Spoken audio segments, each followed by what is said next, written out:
উত্তর চব্বিশ পরগনার মধ্যমগ্রাম সংলগ্ন এলাকা বীরেশপল্লী ঘন বসতিপূর্ণ এলাকা হলেও গত মঙ্গলবার থেকে এলাকার পরিস্থিতি একেবারে থমথমে। প্রতিবেশীর নজরের আড়ালেই এলাকায় নৃশংস খুন। তারই রহস্য সন্ধানে আজ গ্রাউন্ড জিরোতে আমরা। এই মুহূর্তে কিন্তু আমরা রয়েছি একেবারে সাউথ বীরেশপল্লীতে, এবং এই সাউথ বীরেশপল্লী যেখানে কিনা ফাল্গুনী এবং তার মা ভাড়া থাকতেন, এবং এই ভাড়া বাড়িতেই কিন্তু মঙ্গলবার সকালে সেই ভয়াবহ খুনের ঘটনা ঘটে। তবে এলাকাবাসী তারা নাকি কোনো কিছু শুনতেই পাননি। যারা পাশে প্রতিবেশী রয়েছেন তাদের সঙ্গে আবার কথা বলবো, দেখার চেষ্টা করব যে এই ফাল্গুনীর সঙ্গে ঠিক প্রতিবেশীদের কেমন সম্পর্ক ছিল এবং এলাকাবাসী সম্পূর্ণ বিষয়টি সম্পর্কে কোনো কিছু আঁচ করতে পেরেছিলেন কিনা। চলুন।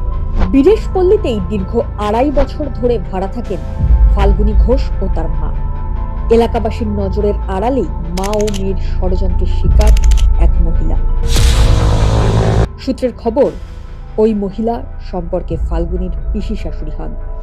বিগত 10 দিন যাবত ওই মহিলাকে ফাল্গুনীর বাড়িতেই থাকতে দেখছেন এলাকাবাসী। যে আরতি আর ফাল্গুনী এখানে যে 2-2.5 বছর ধরে থাকতো, আপনারা তো স্থানীয়, আপনাদের সঙ্গে কি ব্যবহার কেমন ছিল? মোটেই ভালো না, একদম বাজে।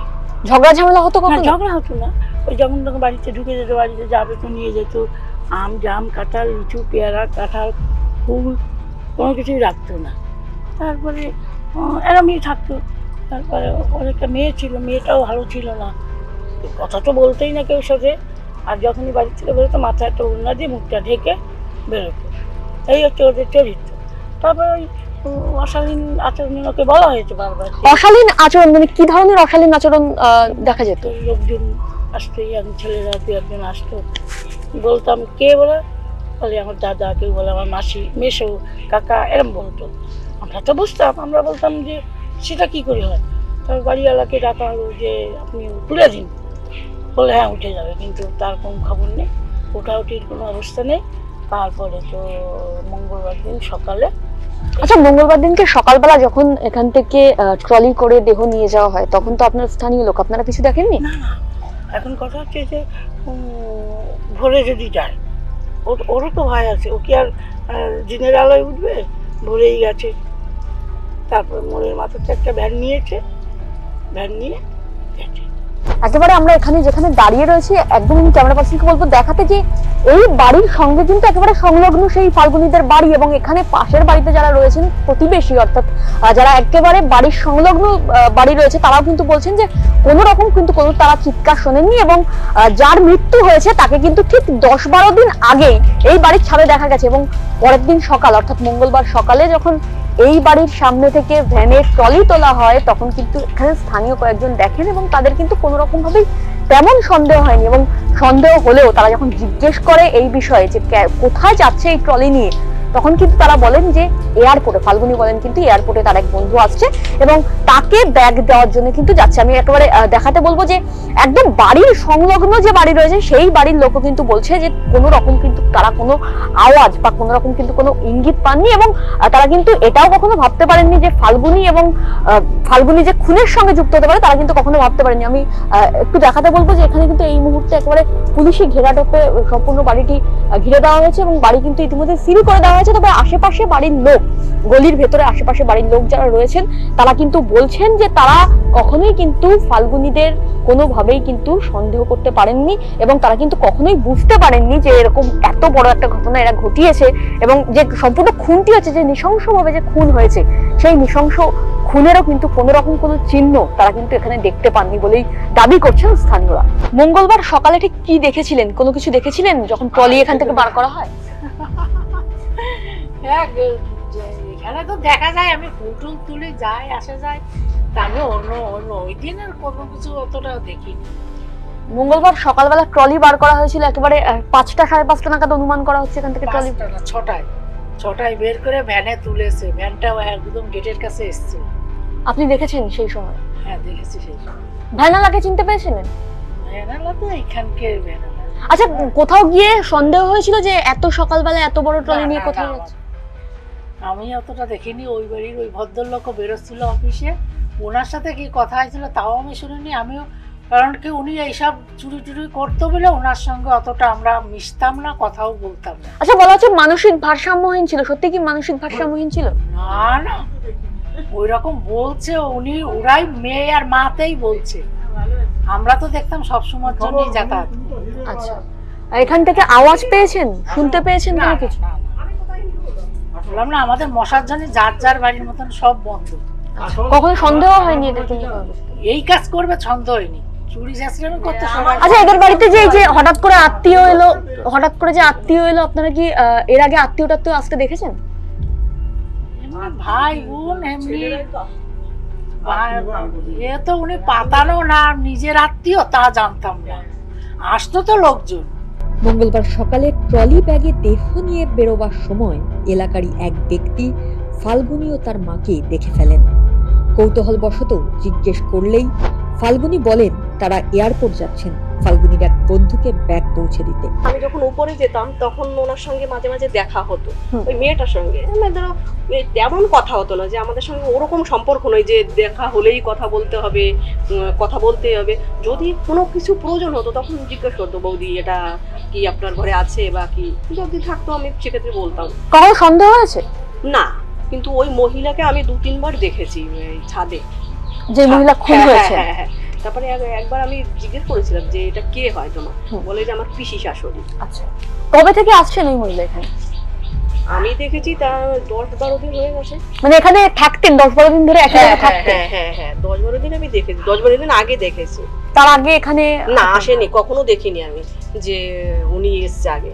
আচ্ছা, সোমবার রাত্রে কোনো রকম কোনো ঝগড়ার আওয়াজ বা কোনো চিৎকার? কোনো রকমের কোনো ঝগড়ার আওয়াজ, কোনো চিৎকার আমরা কোনো কিছুই শুনতে পাইনি। এখানে স্থানীয় লোক বলছে যে আপনার হাজবেন্ডের সঙ্গে সেদিন সকালবেলা কথা হয়েছিল যখন ট্রলি তোলা হচ্ছে। অ্যাকচুয়ালি আমি জানি না, যে আমি তো তখন ও ডিউটি যাচ্ছিল, তখন আমি বেরোইনি। কিন্তু পরে আমি জানতে পারলাম যে কাকিমা আমাকে বলল যে তখন আমার হাজবেন্ড যাচ্ছিল ডিউটিতে। তো ও যখন ঘরের থেকে বেরোনোর তখন দেখে এখানে একটা ভ্যান দাঁড়িয়ে আছে, ঠিক আছে। তো ভ্যান দাঁড়িয়ে আছে, তখন ও বেশি কেয়ার করেনি। তখন দরজায় গেট আটকায়, গেট আটকানোর পরে তালা লাগায়, তালা লাগানোর পরে যখন বেরিয়ে যাচ্ছে তখন দেখছে একজন ভ্যানালা, ওই ভ্যানালা দাঁড়িয়ে আছে আর ওই টলিটা ভ্যানের উপরে রেখেছে, ঠিক আছে। এবার ভ্যানের উপরে রেখে ওরা দুজন বসছে। এবার আমার বরকে আবার ওই কাকিমা জিজ্ঞেস করছে যে কোথায় যাচ্ছ, ডিউটি যাচ্ছ? আমার বর বলছে হ্যাঁ ডিউটি যাচ্ছি। তখন বলছে ও, তখন ওর টলিটা দেখে একটু কেমন লাগছে, তো বলছে যে এত সকালে টলি নিয়ে কোথায় যাচ্ছ? তো ওই ফাল্গুনী বলছে যে আমার বন্ধু এয়ারপোর্টে আসছে, বন্ধুকে ব্যাগ দিতে যাচ্ছি। আচ্ছা, এইটুকুনি জাস্ট আমার হাজবেন্ডের সঙ্গে কথা হয়, যার কোনো একেবারে ভ্যান এখান থেকে এসে ভ্যানে করে তোলা হলো। হ্যাঁ, আমার বর যখন প্রথম ঘর থেকে বেরিয়েছে তখন ওই ভ্যানটাকে দাঁড়িয়ে থাকতে দেখেছে। বাকি যখন তুলেছে তখন ও এখানে গেট আটকাচ্ছিল, তখন দেখেনি যে তুলেছে। তোলা হয়ে গেছে, ওরা দুজন অলরেডি বসে পড়েছে ভ্যানে, তখন আমার বর যাচ্ছে এখান দিয়ে গিয়েছে আর কি। ঘটনার সন্ধান করতে করতে এরপরই আমরা সন্ধান পাই ঘটনার দিন যেই ভ্যানে করে দেহ নিয়ে দোলতলা পৌঁছেছিল ফাল্গুনী ও তার মা, সেই ভ্যান চালকের। তাকে প্রশ্ন করতেই বেরিয়ে আসে নয়া তথ্য। মঙ্গলবার সকালে ফাল্গুনী ঠিক যেই ভ্যান ভাড়া করেছিলেন এবং যেই ভ্যানে করে এই এলাকা থেকে দোলতলা পর্যন্ত সেই ট্রলি নিয়ে যাওয়া হয়েছিল, সেই অভিশপ্ত ট্রলি নিয়ে যাওয়া হয়েছিল, ইতিমধ্যে কিন্তু আমরা সেই যে ভ্যানের চালক তাকে কিন্তু আমরা আমাদের সঙ্গে পেয়ে গেছি, আমরা কথা বলে নেবো তার সঙ্গে। আচ্ছা, এবার মঙ্গলবার সকালবেলা আপনার ভ্যানেই তো ট্রলি নিয়ে যাওয়া হয়েছিল? আমি এখানে বসছিলাম, এখানে একটা ভদ্রলোক বসে বলছে যে দুজন লোক তোমাকে ডাকছে। কেন যাবে? আচ্ছা, বলো, আমি সাথে চলে গেলাম, দেখি পুকুর পাড়ে দাঁড়িয়ে আছে দুজন ভদ্রলোক, চুড়িদার পরা, হাতে লাঠি একটা ছিল।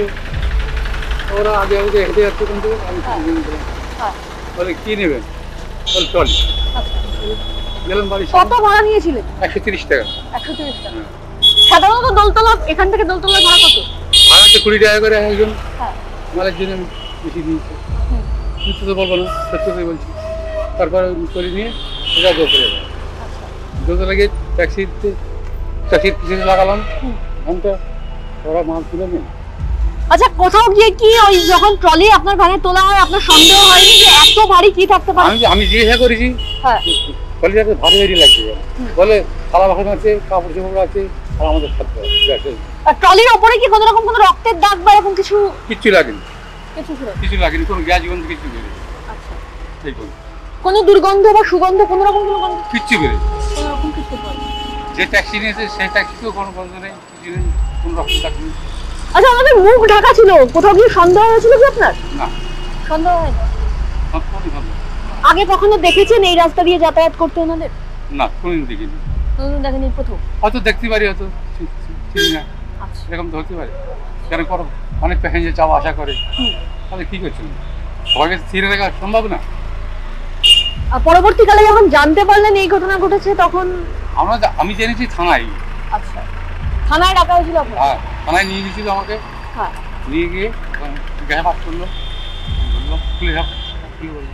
সম্পত্তির লোভে মানুষ ঠিক কতটা নিচে নামতে পারে তার নিদর্শন তো আমরা প্রতি মুহূর্তে প্রতিদিন পাচ্ছি। আর তেমনই কিন্তু আরো এক নিদর্শন, আরো এক ছবি আমরা তুলে ধরলাম খোদ মধ্যম গ্রামের মুখ থেকে। একেবারে মা এবং মেয়ের ষড়যন্ত্রে খুন হলেন পিসি শাশুড়ি।